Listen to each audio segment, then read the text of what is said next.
الرحمن الرحیم.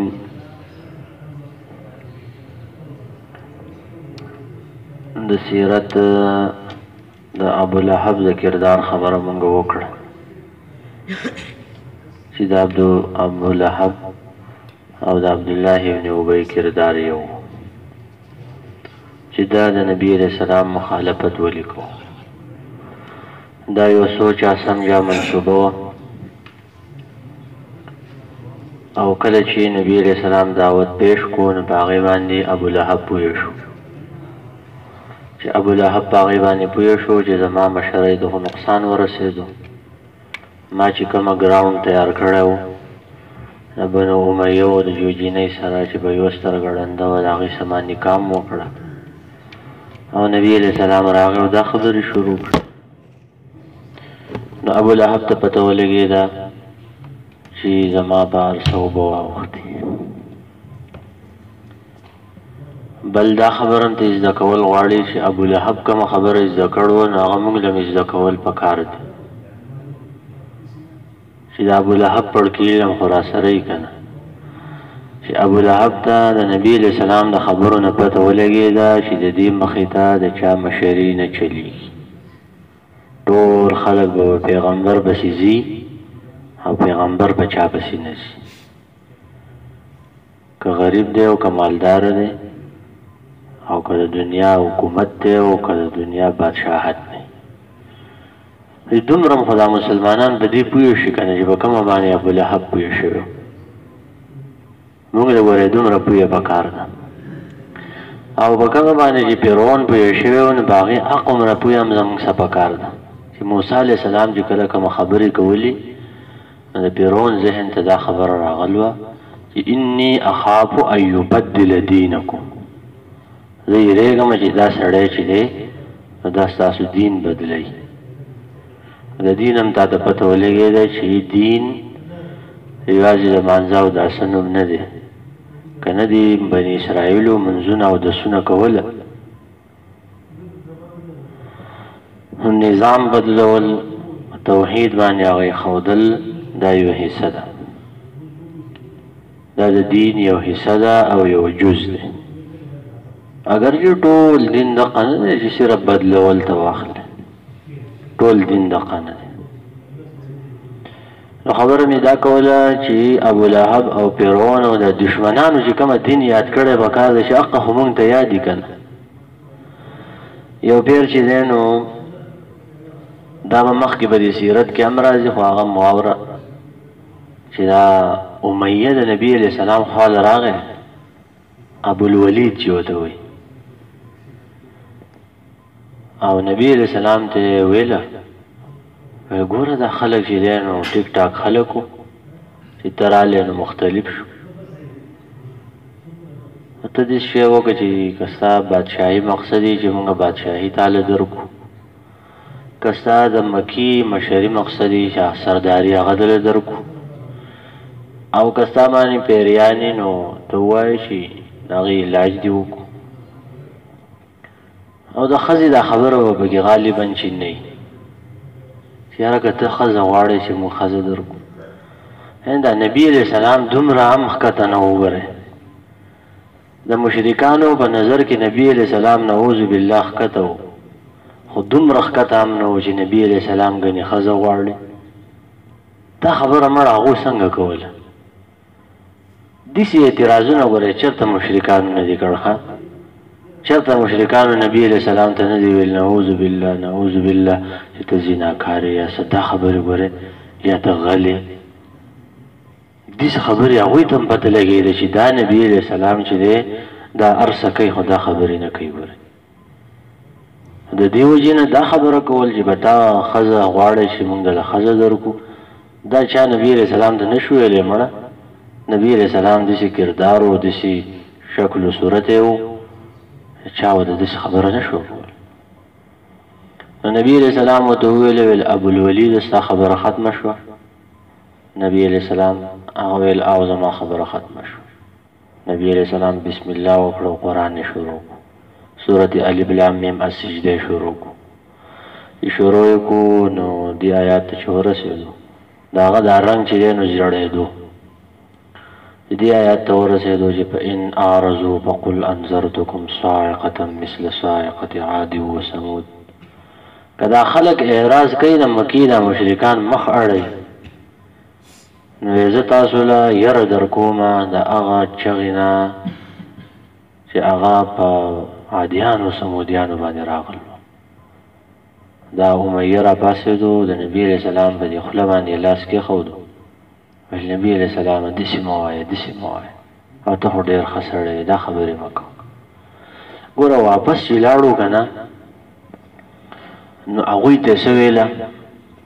ویل ګوره دا پیغمبر علیه السلام چې کومه خبره کوي که نه، والله ان لقوله لنبأ عظیم. زما دې په الله قسمی چې دا پیغمبر چې کومه خبره کوي د دې دپاره به یو لوی خبرې. ما ته ویله نبأ په قرآن کې لوی خبر ته وایي، او د دې دپاره به یو لوی شان دي. او بیا یې بله څه خبره وکړه، ګوره ویل دا چې کومه خبره کوي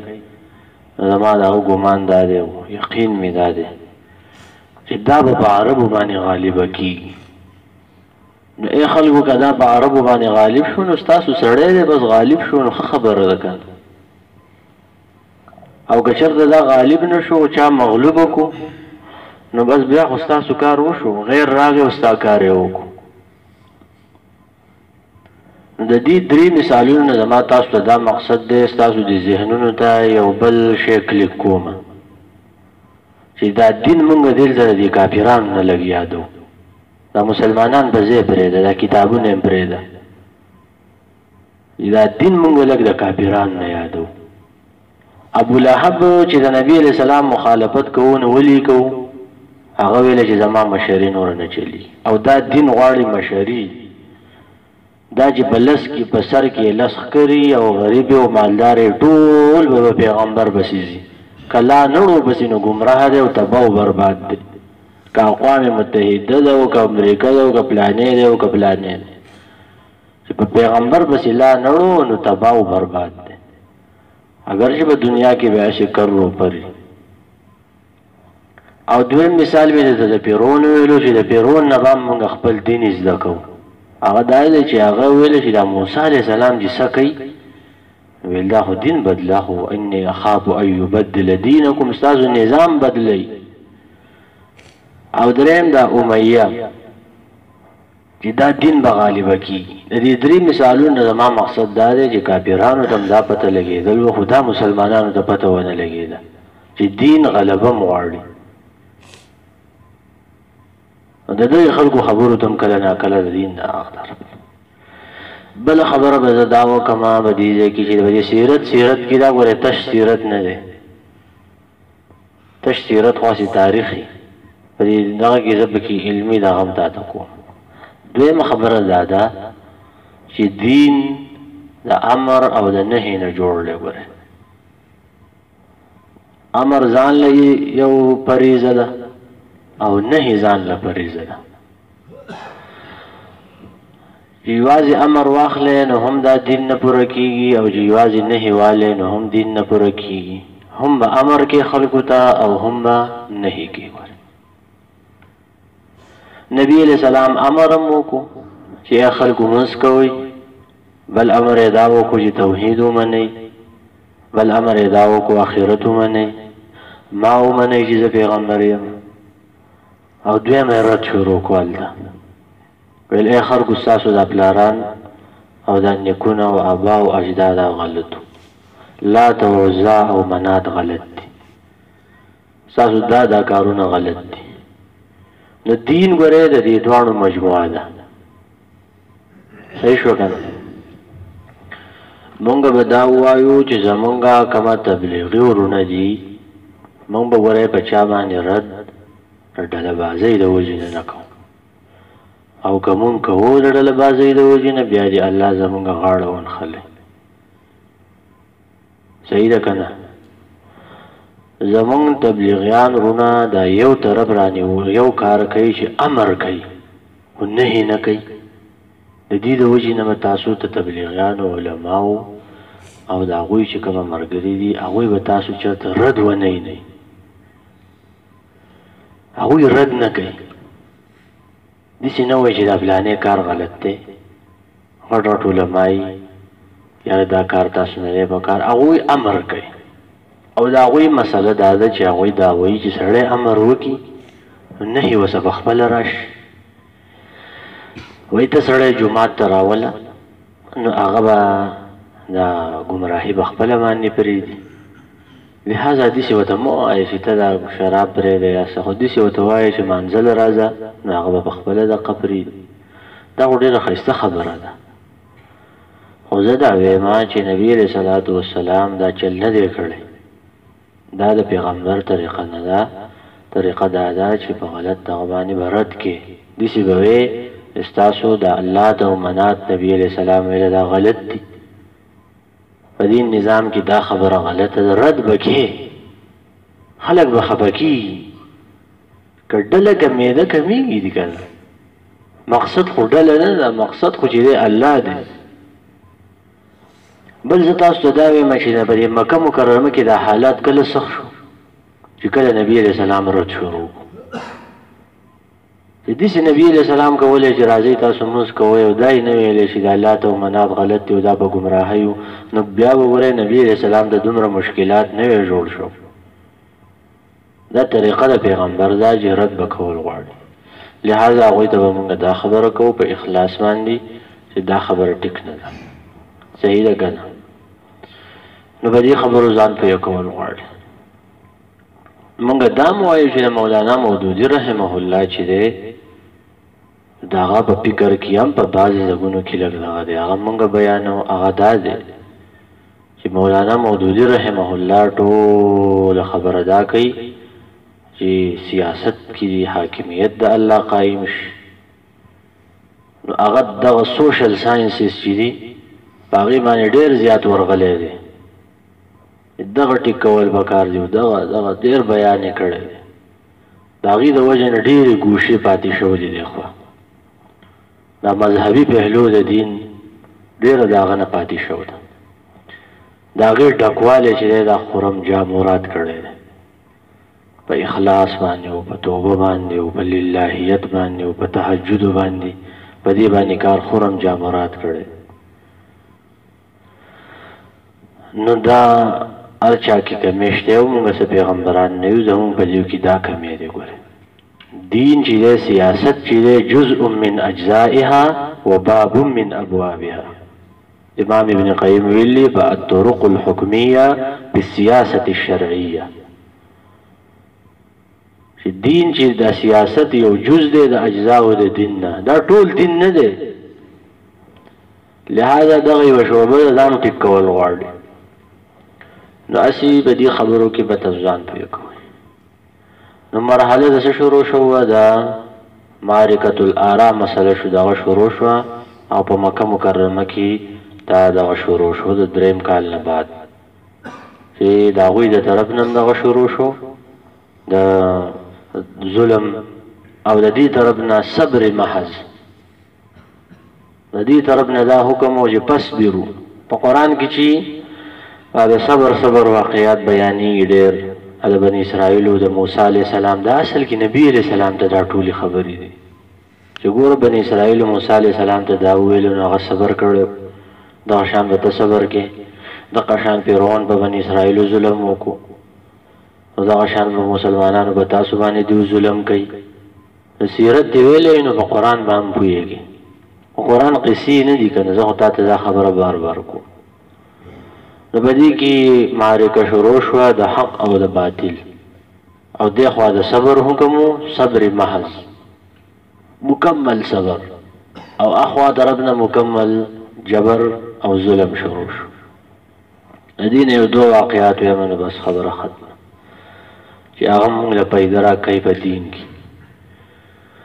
هغه دا دي چې عبدالله بن مسعود رضی الله عنه وایي د بخاري حدیث دی فی ظلال القرآن کی سید قطب نقل کړی دی د هغه اولا لکه په اولا د دغې آیات چې نبی علیه السلام وایي مونځ به کوو د دې کعبې خواته د کعبې خواته چې دا کومه غونډ منځګیری دی ته حتویم وایي او حجر ورته وایي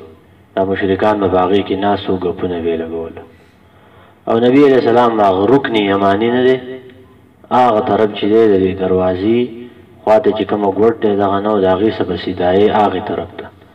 دا دوه ګوټونه چې دي نو دې ته خو هغه دیوال شان دی خو هغه دوه ګوټونه خالي دي یو هغه دروازې واله دی او یو هغه بل دی هغې ته رکن یماني وایي کوم ګوټ چې خالي دی بلکل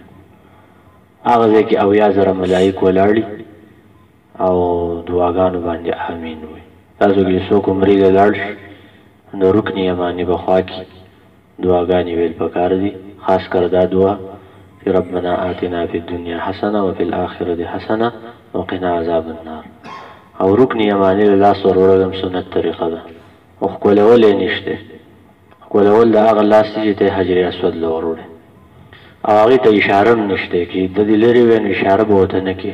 او حجر اسود نه چې لرې وی نو اشاره به ورته کې چې کله یې طواف کو نو هلته نبي علیه السلام موس کوو په دې کې عقبه ابن ابو جهل وویل چې څوک نشته چې د فلانۍ قبیلې اوښانو هغه لرې راوړي په نبي علیه السلام یې واچوي وایي عقبه ابن ابي معیط پاڅېدو او لاړو لرې راوړو په نبي علیه السلام یې واچولو نبی علیہ السلام خو به اوږده سجده کوله نبی علیہ السلام دغه شان دی پروت دی او عبدالله ابن مسعود وایي ارمان دی چې زما طاقت وی چې ورغلی وی یو یو مې نیولی وی چې دا تاسو څه کوئ عبدالله ابن مسعود وی ما ورته کاته وی خو څه مې کولی نه شوم ورپاسېدی هم نه شوم چې د نبي علیه السلام نه مې دا لرې لرې کړی وی په دې کې وایي د نبي علیه السلام لور راله فاطمه رضی الله عنها راله او وایي دوی چې په نبي علیه السلام باندې دا لرې واچولو که نه وایي خاندلې په دې حجر کې ناسو به حتویم کې او خاندلې او داسې خاندله چې رغښته او په نبي علیه السلام لرې پروت او فاطمه رضی الله عنها راله او د نبي علیه السلام نه لرې لرې کړو او خیرې یې کولې او وایي نبي علیه السلام چې راپاڅېدو او وایي خیرې یې وکړې اللهم علیک بقریش یا الله پاکه قریش راونیسه او وایي بیا یې د یو نوم واخیستو وایي یا الله پاکه ابو جهل راونیسه یا الله پاکه عتبه راونیسه یا الله پاکه امیه راونیسه دا نومونه یې واخیسته عبدالله ابن مسعود رضی الله عنه وایي زما دې په الله قسم د بدر په کوهي کې دا ټول کسان ما اول د چې لاندې پراته وو نبي علیه السلام چې ورته خیرې کړلو په الله مې قسمي چې ابو جهل هم پکې و امیه هم پکې و عتبه هم پکې و په هغه کوهي کې پراته وو چې نبي علیه السلام جنګ وکړو صحابو 80 کسان قتل کړه بیا نبي علیه السلام ویله یو کوهي ته یې راکاږئ ځکه د کافر جسم هم پټول پکار دی نو یو کوهي ته یې واچېده نبی علیہ السلام راغی او د دې کوهي په غاړه وردېدو وایي قریشیانو څنګه چل دی الله تعالی چې زما څه کومه وعده کړو نو پوره یې کړه عمر رضی الله عنه راغی ویل نبي علیہ السلام ته مړو ته خبرې کوي دا خو مړي دي نه یوري نبي علیہ السلام ویل ستا نه خاور قتاده ابن دعامه السدوسي وایي امام بخاري نقل کړلی چې احیاهم الله نقمة الله تعالی به دې کوهي کې دا ظالمان راژوندي کړه مړه پراته و راژوندي یې کړه او د نبي علیه السلام دا خبرې ورته واورولې دیو خفه شو دیو غصه شو او وسوځېده په دې کوهي کې ګوره موږ د نبي علیه السلام مخالفت کوو نو دا ګوره دومره سخت حالت و د نیکانو د خیرونه به هم ځان ساتې ګوره نن سبا خلک په دې نه پوهېږي د چا خیرو ووالې که نه خاص کر د هغه سړي چې څه دې ورته وویله واپس یې درته څه ونه ویله نو ملا به دې ماتېږي پاڅېدی به نه شې د کور په منځ کې به بې عزته کېږي ګوره چا ته دې څه وویله په بر نه بغیر د حق نه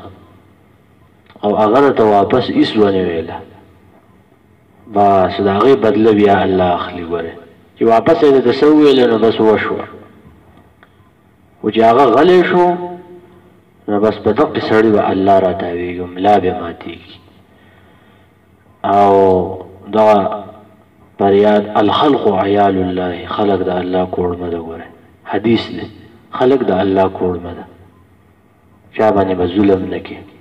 چا حق به نه وهي بل نبی علیہ الصلوۃ والسلام ناسو او ابو جهل راغی او نبی علیہ السلام ته ویل سلام بد دغه کوله نبی علیہ السلام ته ویل نبی علیہ السلام منځ کو په دې کعبه خواته نو رکن یمانی بخوا کې نو ابو جهل راغی ول تا ته مانه دی ویل چې دلته منځ نه کې او دې کې زما خبره چلی نبی علیہ السلام ته بار بار دا خبره کوله نبی علیہ السلام به ابو جهل بشرا پاسه او د دې ګریوان نه وته ونیو او دې وجړقو ویل اولا لك فاولا ثم اولا لك فاولا استاد پاره دې هلاکت او استاد هغه استاد پاره دې بیا هلاکت او بیا دې هلاکت بیا دې هلاکت و ابو جهل ویل چې ګوره ته مال دمکی راکې دې دوانو غرونه په منځ کې زې عزت من سره او سنوري خبرې د تکبر وګستا او الله دې زما د هو داغه مبارک په قران کې راځي چې فلیدعو نادیه سندعو الزبانیه زر دې چې موږ د جهنم څوکیداران راوبلو فلیدعو نادیه دې خپل مجلس ته आवाज وکي سندعو الزبانیه زر دې چې زمونږ هغه جهنم چې کومه پولیس دي کومه څوکیداران دي هغه به دې وجړقي را به کوي او جهنم ته به گزار کړي و ابو جهل ویل چې نبی علیہ السلام به سجده باندې و نو زه به سر باندې یو کمرګ دم نبی علیہ السلام سجده کړو او دا روان شو د دام ویلو چې زه دم سر مګم نبی علیہ السلام سجده کړو او د سجده وکوله ابو جهل راغی او د نبی علیہ السلام وسط مبارک باندې خپې خوده وی واپس یې منډې کړې رنګ یې جوړ شوی خلکو ته ویل ابو الحکم ولي ویل ما د خپل ځان او د نبی علیہ السلام په منځ کې اور ول اور روان او بوشان روان او وزري مې ولي وزري او نبی علیہ السلام بیا ویل وی کدا زما باندې خپې خوي دا به جبرئیل علیہ السلام ټوکړي ټوکړي کړي نو دا نبی علیہ السلام د تکالیف ملاو شو دي د دې آغاز وشو او نور کومه تکالیف مسلمانانو ته ملاو شو او هغوی به کوم صبر کړی دی دا بیا مخکې وایو صلی الله